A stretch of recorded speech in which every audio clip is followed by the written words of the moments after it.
Hello, everybody. Welcome into the Trade Block, a Dynasty show here with Fantasy Pros. I'm Ryan Wormeli, joined by Pat Fitzmaurice.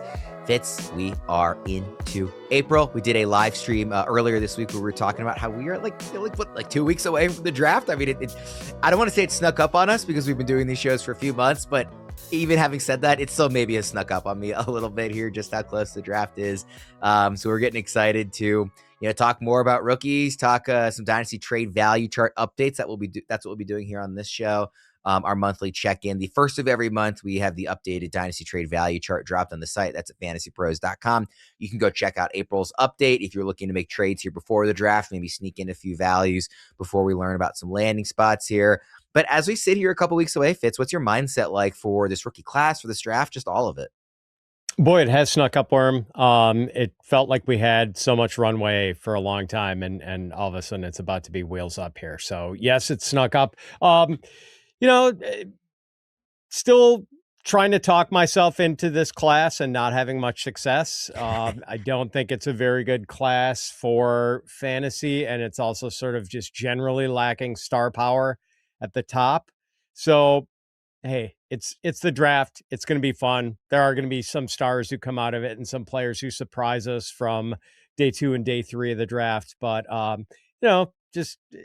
it is a little bit hard to muster up enthusiasm for what is probably a below average class. We know somebody from this class and multiple somebodies in all likelihood is going to outperform their draft capital, but it's harder to make those bets this year than it is other years, right? Like a couple years ago, you have like Debro really planting his flag on Puka Nacua, for example. That was a big famous one. There's less of that this year. There's guys that we can plant our flags on and say we like them better than consensus, but I don't see a whole lot of, not just I'm saying Debro, anybody in the industry going out and saying like, I want to be the guy who's in on this day 3 pick, like Bogman was with Cam Scatterbo last year. There's guys that like Bogman likes, there's guys that we like, but it's not that flag planting energy and enthusiasm that I feel like we usually do get to about this time of year.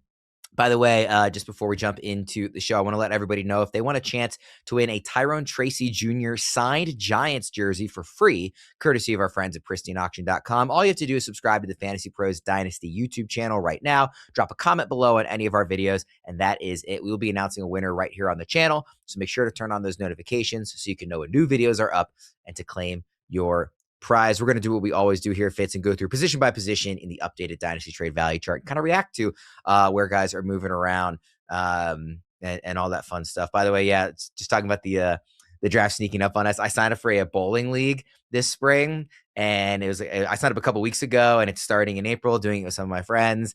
And I just realized like yesterday that, the first week of that is the night of the Thursday night round 1 of the draft. Oh, so no. I'm going to have to miss week 1 of the bowling league already because the draft is just here sooner than I expected it to be. Gonna have to find a good ringer. Yeah, I will. I'm from Milwaukee. Of course I bowl. I was going to guess that you were. What's your all-time high? I believe it or not, I actually had a 200 game, and I was pretty inebriated at the time. So that was probably my greatest sporting accomplishment of all time. Very nice. But the average is closer to like 120 something. Yeah, I'm pretty similar. I've broken 200 twice, but ironically, both times was with the like crappy, plastic balls at the lanes. Ever since I bought my own ball a few years ago, I have not broken 200. So clearly I need to go back to the cheaper, crappier balls there. All right, let's start with the quarterbacks here. Fitz, same, usual suspects at the top.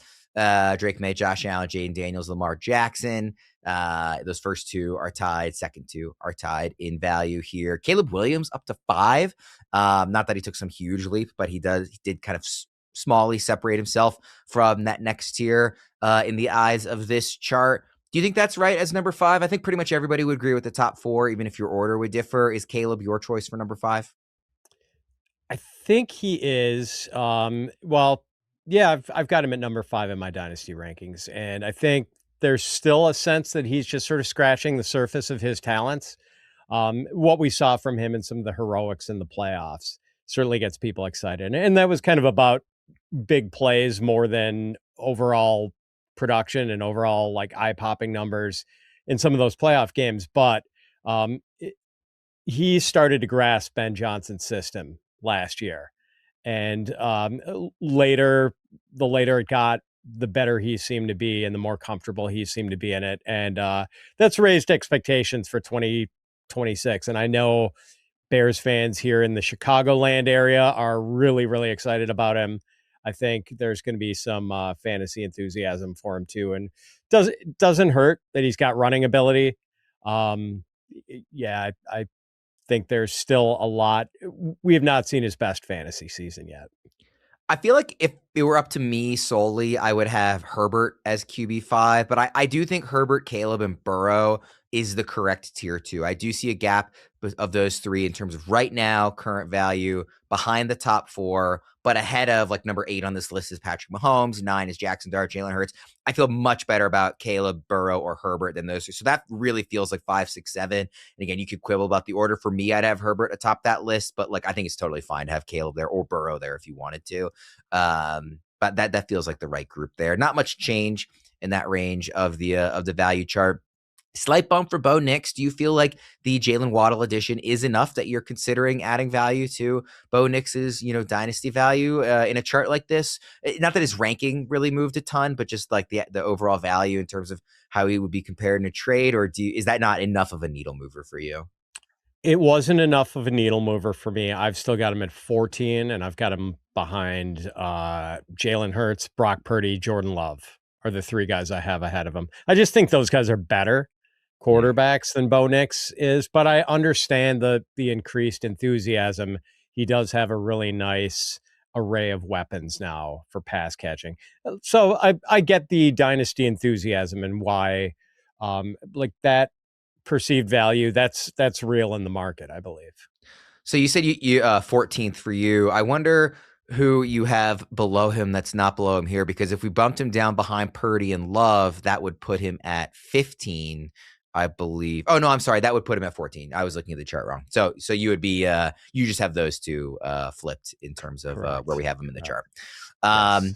Yeah, Mendoza still sitting here at 15. I'm starting to feel a little bit better and better about Mendoza. We joked about the Mendoza line last time. I don't really want to make a case for moving him up, but I am starting to I just like the fit with Clint Kubiak so much. Like I like that he's going to have a guy like Brock Bowers to throw to right away. I like that he's going to have a strong running game, assuming they can get the offensive line to. I mean, obviously they added Tyler Linderbaum. Assuming the offensive line is much better than it was last year, like they have the running back there, like.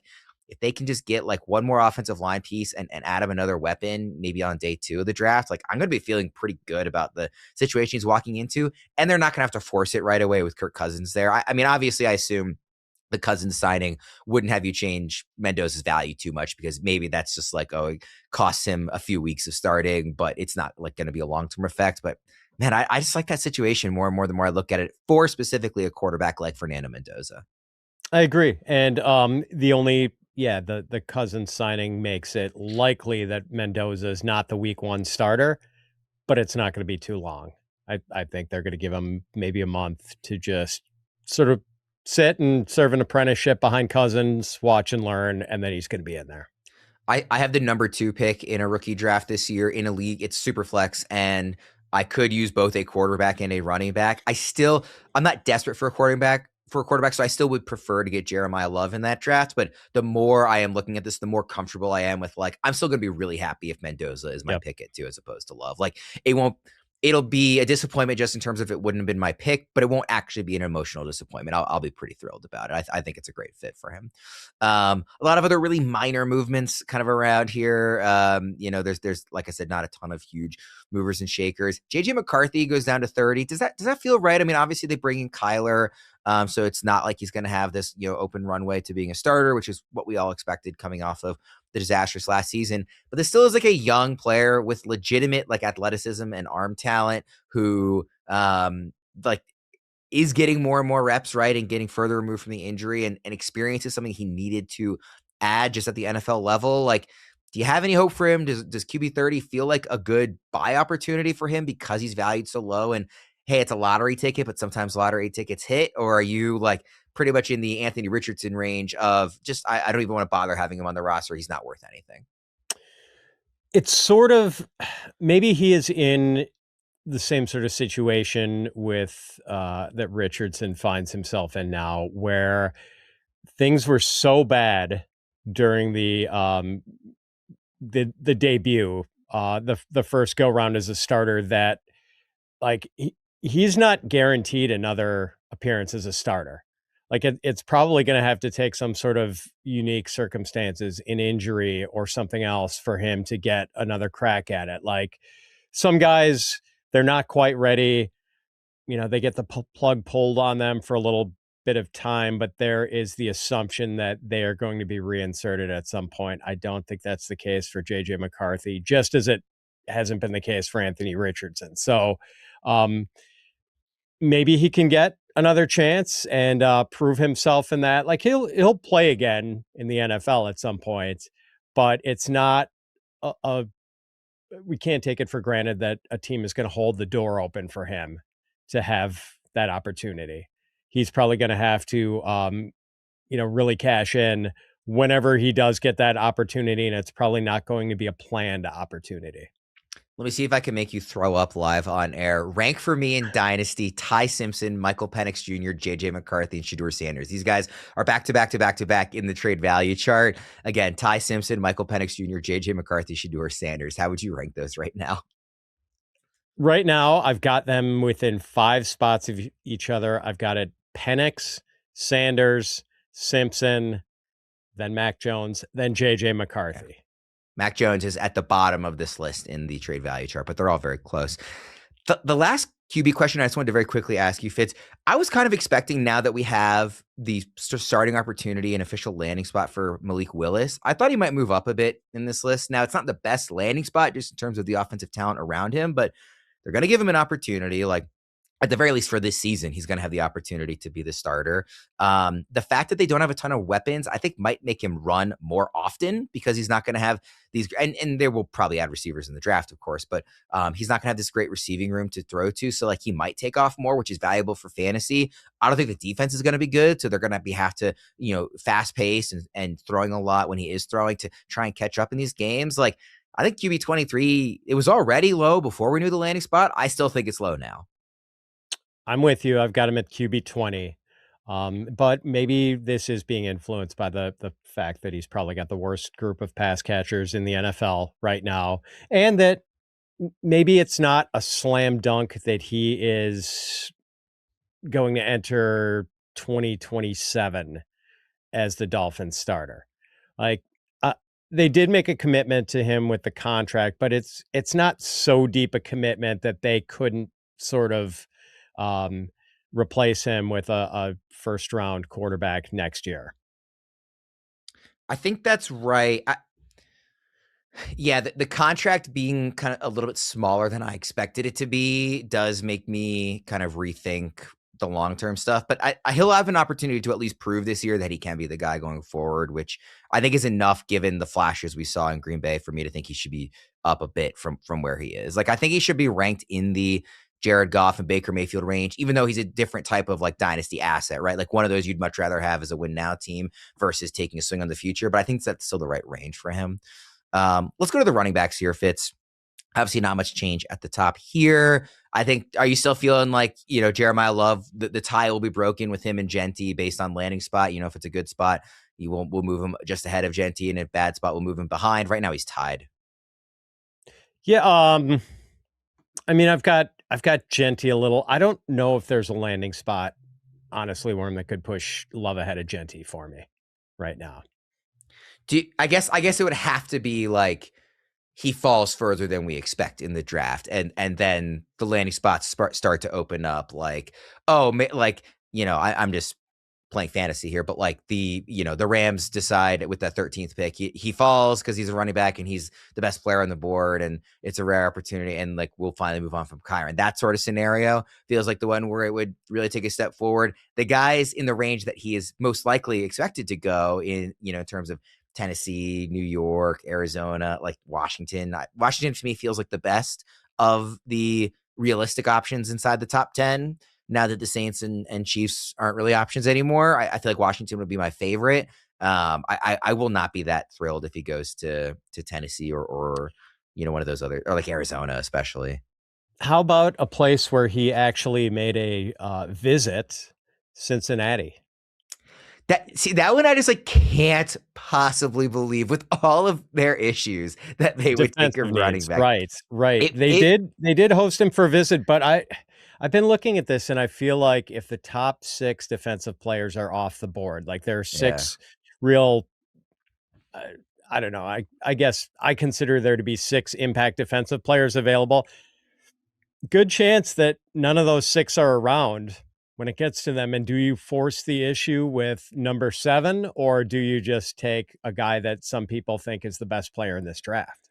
I mean, I would love the stones of the Bengals to just be like, try and stop us. Like Burrow, Chase, Higgins, and Love. Like, good. We don't care about the rest of this team because we have the best skill position talent in recent memory at that point. If he were to go to the Bengals, I think not only does he have to be ahead of Genty in a chart like this, I think he's closer to Gibbs, and he's not at Gibbs and Bijan, but I think he's closer to them than he is to the rest of the league, just in terms of dynasty value, because that is going to be so many scoring opportunities, and it's going to be facing defenses every week that cannot load the box to stop him. They have to dedicate so much coverage and manpower to stopping Higgins and Chase and Burrow that like he will have the most open running lanes and the most scoring opportunities of any rookie that I can remember in a long time, coming in as a guy that we think is really, really talented and just a hair below the Bijans of the world as a prospect. So, yeah, I think that would make him a no doubt RB3 in Dynasty at that point. It would be quite the setup for him, Yeah. no question. Kenneth Walker makes a big jump here, moving up several spots up to RB9. Obviously, he's going to get an opportunity in Kansas City. Not a perfect running back, but the type of running back they haven't had basically in the Mahomes era. A guy who can actually have these explosive big plays, in the running game. It's been so many plotters, so much of like, well, Isaiah Pacheco is underrated, but he's not like going to get you the big play, right? He's just taking advantage of what's given to him in this offense. Walker can give them the big plays. Obviously, they might have to lean on him a little bit more early with, Mahomes coming back from the injury this season. Does RB9 feel right to you given the landing spot for him? I have him RB10 behind Travion Henderson, but that was debatable, very close. And I understand with the commitment. I think people are excited about seeing him land in the Kansas City offense. Like that's regarded as this great landing spot. Although Patrick Mahomes has never played with a 1,000-yard running back, which is very strange to think that since he came in as a starter, the last 1,000-yard running back in Kansas City was Kareem Hunt the year Alex Smith was starting at quarterback, keeping the seat warm for Patrick Mahomes. So, but I don't think that has really anything to do with Patrick Mahomes as much as it does with the running backs he's been playing with. Yeah, I would agree with that. Had they made the right move and drafted Jonathan Taylor ahead of Clyde Edwards-Helaire, I think they would have had a 1,000-yard running back with Patrick Mahomes. Yeah, I pre-injury J.K. Dobbins was in that same class, and I think the same thing if it had been him over Helaire. Like I said, pre-injury version. They just they had a lot of options. That was a good running back class. They had a lot of options, and they of course picked the wrong one. Tied a little further down in the running back value chart section is RJ Harvey and Bhayshul Tuten. I'm surprised by this. Harvey's gone down a little with the addition of Dobbins, who is still injury prone and older. Tuten, I know there's some excitement here about the opportunity he's going to get with HN gone and in New Orleans now. But I still don't feel like these should be tied. I feel like if you offered me a trade, if I had Bhayshul Tuten, you offer me RJ Harvey, I feel like I'm going to say yes to that 9 times out of 10. Do you feel differently? I do feel differently. Okay. Let's see. Right now, do I have Bhayshul Tuten? I have Bhayshul Tuten ranked ahead of RJ Harvey. Okay. See, I don't agree with that. I think Harvey had such a strong finish to the season, and I know that Did he? always... Wait, did he? Well, in terms of fantasy production, he was getting opportunities. I know that with Dobbins back, that there might not be the same opportunities. I don't think he's that great of a runner, but I don't know that I saw enough from Tuten to say that he's like a great runner either. And I did like the offense better in Denver. And I don't know. I would just rather have Harvey for sure. I mean, I know that when J.K. Dobbins was healthy last year, RJ Harvey averaged like 5 carries a game. And I feel like what's changed now, because I still think Dobbins is the better runner. And whether Dobbins holds up for a full season, obviously that's a big question. But right now, I don't think Harvey is going to have a role in Denver that's really going to move the needle for fantasy. I don't know when he'll get a chance to have a role that will move the needle. And when he did last year, I don't think he really cashed in. See, I don't think it's a question if Dobbins will stay healthy for a full season. I think we know for a fact that he won't because he hasn't Right. ever. So I like to me that is an early season frustration. I just like I need to see him get through a full season healthy before I'm going to operate under the assumption that he can do it again.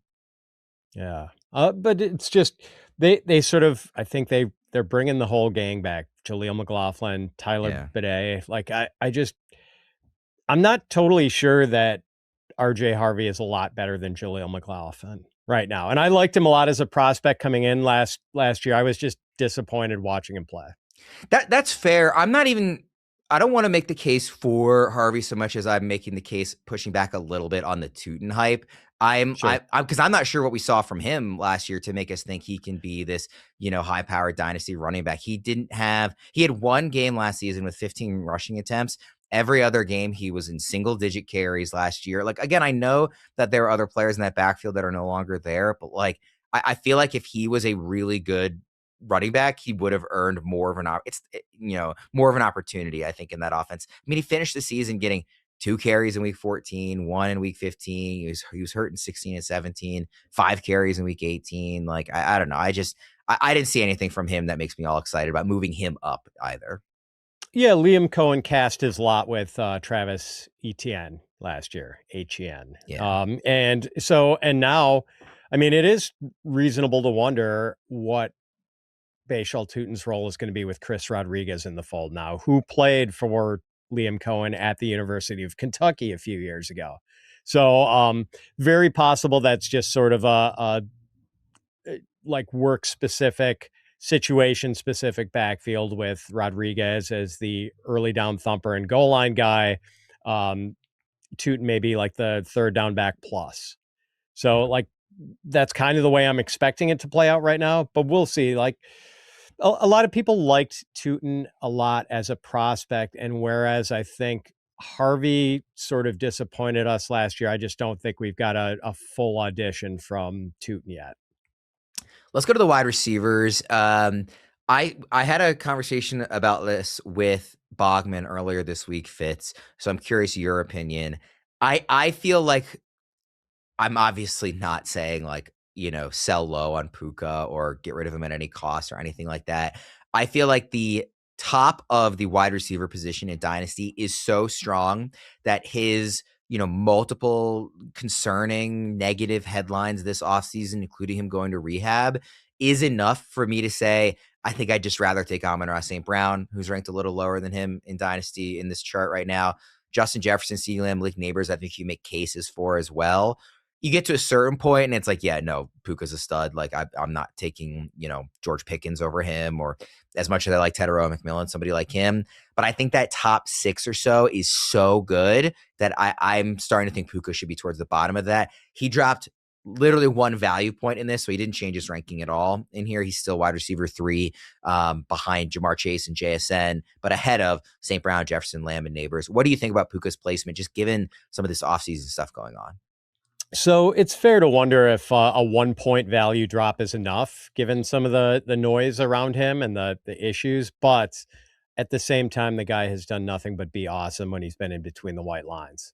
Like he is a truly fantastic player when he's out there, and maybe like we'll see if this stuff is going to linger and if there's always going to be off the field stuff with him, like, is he going to be all of a sudden another Terrell Owens type player? I don't know. I mean, that's like, I don't want to assume that. And I'm certainly not thinking that's going to be the case.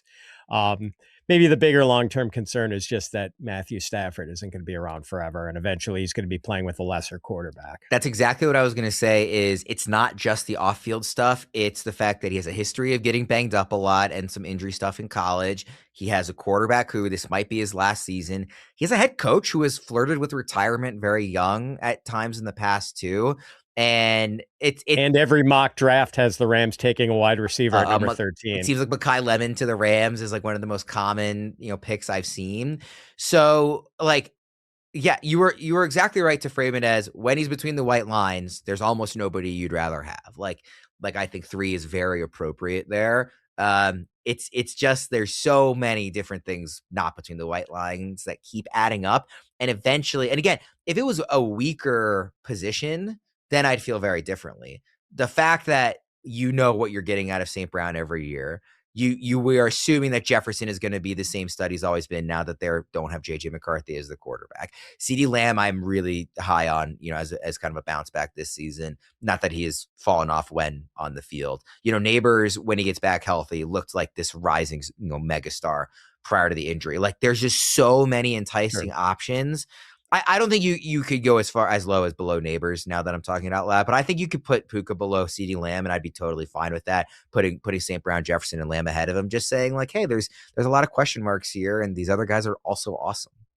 Right after the season, he was really close. Like it was sort of a neck and neck battle between Puka Nacua and Jackson Smith-Njigba for who was rated higher, had the higher dynasty trade value. Now with what's gone on, the off the field stuff with Puka, the possibility, something back in January, I don't think anyone was projecting the Rams to take a wide receiver with their number 1 pick either. Yeah. So there's been a lot of stuff happening. I understand now why there is a bigger gap between JSN and Puka. I just don't know if Puka should fall into that realm with, and not that I'm dismissing guys like Amon-Ra St. Brown and Justin Jefferson, obviously terrific dynasty assets themselves. But yeah, I mean, it is debatable. I guess the Puka Nacua investors would find out if they started shopping him around what the real market was for him. Yeah. Chase and JSN at the top, I think, are, in my opinion, inarguable. I suppose anybody could make an argument if they want.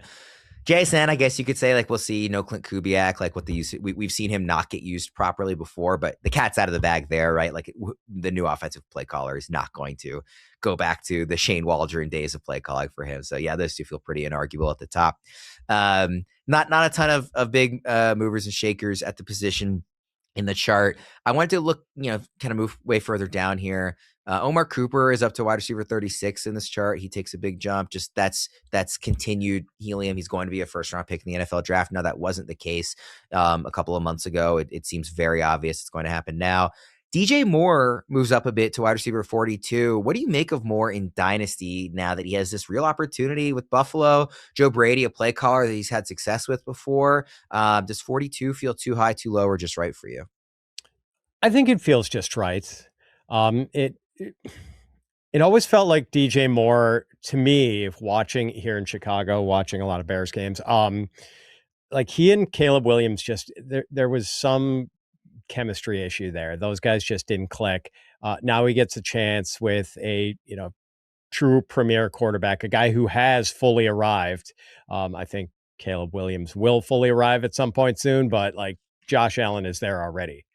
And as you mentioned, DJ Moore is familiar with the Joe Brady system. That should be a pretty seamless transition. And right now, like he's the guy. They haven't added anyone yet. I don't know if they're going to take a wide receiver with their first round pick anymore, because they could also use some other things like a run stuffer up front. Their run defense has been atrocious recently. So yeah, unless they go out and will probably drop DJ Moore if the Bills spend their first round pick on a wide receiver. But until that happens, I am feeling pretty good about DJ Moore and his chances to go back to that, 90 catch, 11 or 1200 yard groove that he had been in for such a long time in his career.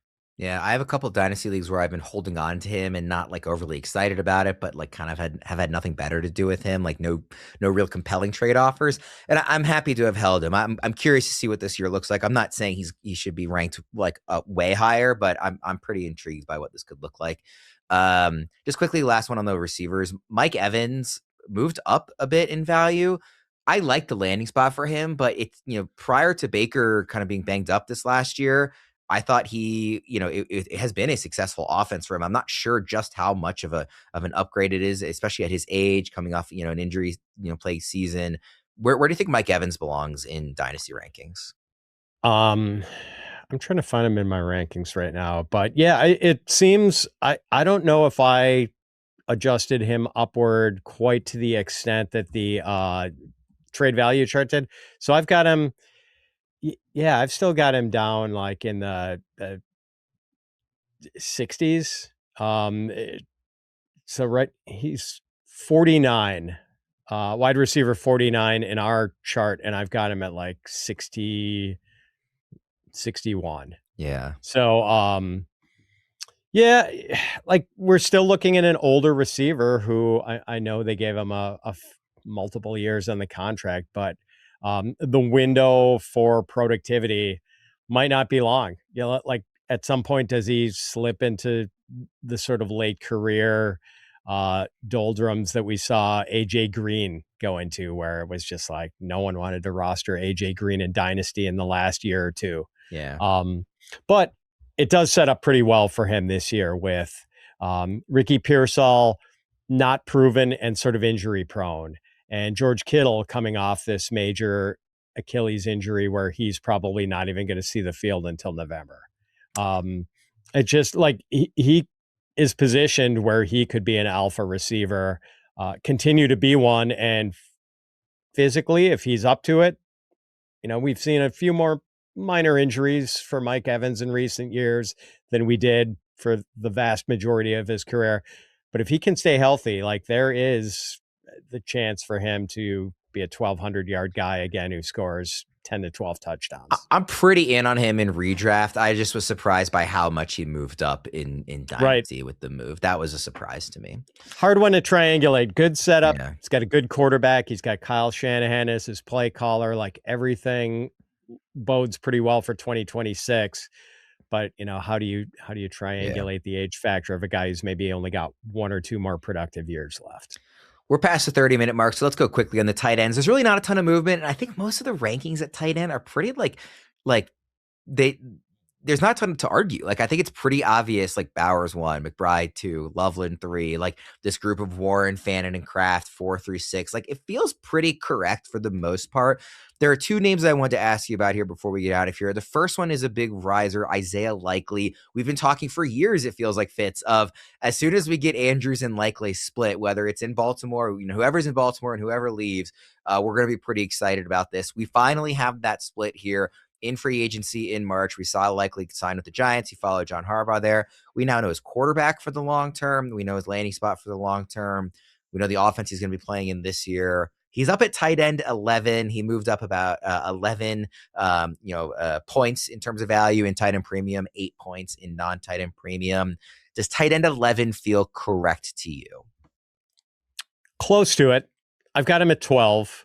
I actually had him at 13 until a few days ago when we sort of heard about Dalton Kincaid and his knee issue, that it might be kind of a chronic thing and something that's going to have to be managed long-term. So I did move Likely ahead of him. I mean, it feels right. There's an opportunity for him that he just has not gotten in Baltimore. So it will depend on, is Jackson Dart the real deal? The signs were encouraging in his rookie year. Do the Giants potentially go out and get another receiver? Like I've seen, it's not the most frequently mocked name to the Giants, but I have seen a few mocks where they take Carnell Tate at number 5. If he's the starting tight end, and all of a sudden you've got a wide receiver duo of Malik Neighbors and Carnell Tate, the targets might not be as abundant as we'd like to see for Isaiah Likely. But yeah, there's real hope here. And man, there were some flashes with the Ravens that got us excited. He was the most popular pickup in fantasy redraft leagues that after that week 1 performance against the Chiefs a couple of years ago. So maybe we get to see more of that sort of thing. Yeah, I kind of think the Giants should take Tate unless they go defense. I ultimately think they should take like a Sonny Styles or even a Caleb Downs. Yes. But if they don't go defense, I think Tate should be the pick over like a Jeremiah Love. Would you rather just quickly Likely or Stowers? Because they're back to back in the chart. Who would you rather have right now? I've got Stowers ranked 1 spot higher. Okay. Yeah, and then the other name, the last name we'll talk about here today, just quickly, Chig Okonkwo. He's down at tight end 26. He moved up a lot with his signing with Washington. This is a favorite target of mine. Not that I think he should be ranked 15 spots higher here, but because once you get past basically that Stowers likely range, to me, like, it's just take upside swings in Dynasty at tight end. Like take guys who have the athleticism and the potential opportunity to make a big leap. And I think Okonkwo, as lowly as he is ranked, fits that bill. He's a very athletic tight end. He hasn't had a ton of opportunity in Tennessee playing in a quality offense. He now gets to play with Jaden Daniels, and it's not a very good pass catching room outside of Terry McLaurin. So I think there's an opportunity for maybe a surprisingly high target share, at least surprisingly high based on what we've seen out of Okonkwo in previous stops in his career. And tight ends sometimes take a while to develop. And again, it's at the nature of the position in Dynasty is just give me the upside ceiling swing in this range. So I kind of like Okonkwo at this cost, and I like trying to acquire him in Dynasty leagues because it's not going to cost a lot, right? If he was ranked 16th because of this move, then yeah, I'm feeling a little bit differently. Ranked 26th next to some of these names that he's near, I think there's real upside there. What do you think? I'm with you. I've got him tight end 21. And there is, I will confess that there's part of me that wonders or thinks that if Okonkwo had it, like wouldn't he have popped by now if he was going to be a needle mover for fantasy as a pass catcher? But at the same time, it has been a pretty bleak set of circumstances for him during his time in the NFL so far. Like he's not been in a better situation than he is going to have this year with Washington. Like we thought Zach Ertz was over the hill a couple of years ago, and he had a really nice fantasy season with Jaden Daniels. And I think like in that NFC Championship game that the Panthers or that the Commanders made unexpectedly, like Zach Ertz had, I think, 10 catches for 101 yards in that game. And Washington is still not exactly flush at wide receiver. They've got Terry McLaurin and not much else in the way of proven talent. So yeah, there's a possibility that Chig has the best season of his career in his new surroundings. We'll wrap things up there. Thanks everybody for checking out the trade block here. You can normally find the show on Discord, so be sure to keep a lookout for that. We do it the first Tuesday of every month, all season long, or all year long, I should say. Fitz and myself there. We've got a ton of other fun Discord shows coming up throughout the month of April with Fitz and Bogman, so be on the lookout for that as well with the draft and all the fun rookie stuff going on here. For Fitz, I'm Ryan Wormeli. Thanks for tuning in. We'll see you again next time.